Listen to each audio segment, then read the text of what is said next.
না কাল করব, আজ ভালো হব না কাল ভালো হব, আজ নামাজ পড়ব না আগামীতে নামাজ পড়ব, আজকে ব্যবসায়ীর ঝামেলায় আছি, সংসারের ব্যস্ততার মধ্যে আছি, ব্যস্ততা একটু কমক, ব্যবসায়ীর ঝামেলা একটু কমক, যখন কমবে তখন আমি আমল করব, এখন দান করব না।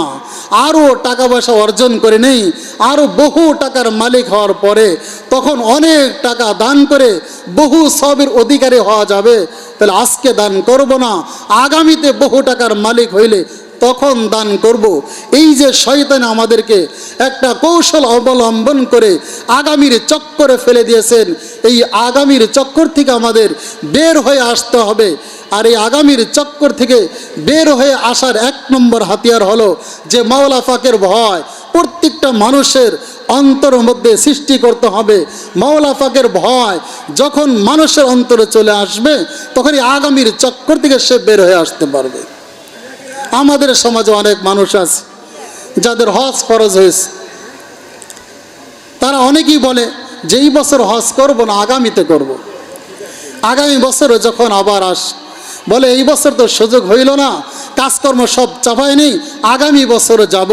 এইরকম করতে করতে এই ব্যক্তি একদিন কবরের জিন্দিগিতে চলে যায়। এই ব্যক্তি হজ করলো না, অত তার প্রতি হজ ফরজ হয়েছে। এই যে শয়তান আগামীর চক্করে ফেলে দিয়েছে, অথচ হজ ফরজ হয়েছে। যদি কেউ হজ ফরজ হওয়ার পর আদায় না করে কবরে চলে যায়, আল্লাহ নবী বলেন মান মাতা ওয়ালাম ইয়াহুজ্জা ওয়া আলাইহিল হজ্জু ফালিয়ামুত ইনশাআ ইয়াহুদিয়ান ওয়া ইনশাআ নাসরানিয়া। আল্লাহর হাবিব বলেন, হে আমার উম্মতেরা, তোমাদের মাঝে যাদের উপর হজ ফরজ হইল, হজ আদায় করলো না, সে ইহুদি হয়ে মরুক চাই নাসারা হয়ে মরুক, আমার কোনো কিছু যায় আসে না। ভাই দোস্ত বুজুর্গ, দেখেন হজ ফরজ হয়েছে, আদায় না করার কারণে আল্লাহর নবী হাদিসের মধ্যে কতবার ওয়াইদ শাস্তির কথা বর্ণনা করে দিয়েছেন যে আমার উম্মত তুমি ইহুদি হয়ে মরো চাই নাসারা হয়ে মরো, ওইটা আমার দেখার বিষয় না। তাহলে দেখেন শয়তান আমাদেরকে ধোঁকা দিয়ে আগামীর চক্করে ফেলে দিয়েছে।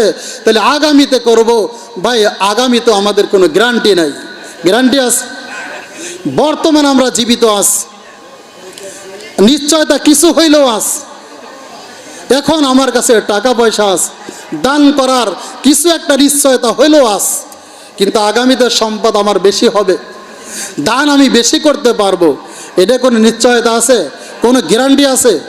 আজ ইবাদত করব না, আগামীতে ইবাদত করব, আজ কোরআন তেলাওয়াত করব না, আগামীতে কোরআন তেলাওয়াত করব, আজ দাড়ি রাখবো না, আগামীতে দাড়ি রাখবো, আজ ভালো হব না, সুদ ছাড়ব না, ঘুষ ছাড়ব না, মদ ছাড়ব না, জুয়া ছাড়ব না, আগামীতে সব ছেড়ে দেব, আগামীতে আমি বাঁচবো, এটা কোনো নিশ্চয়তা আছে? কোনো নিশ্চয়তা নাই।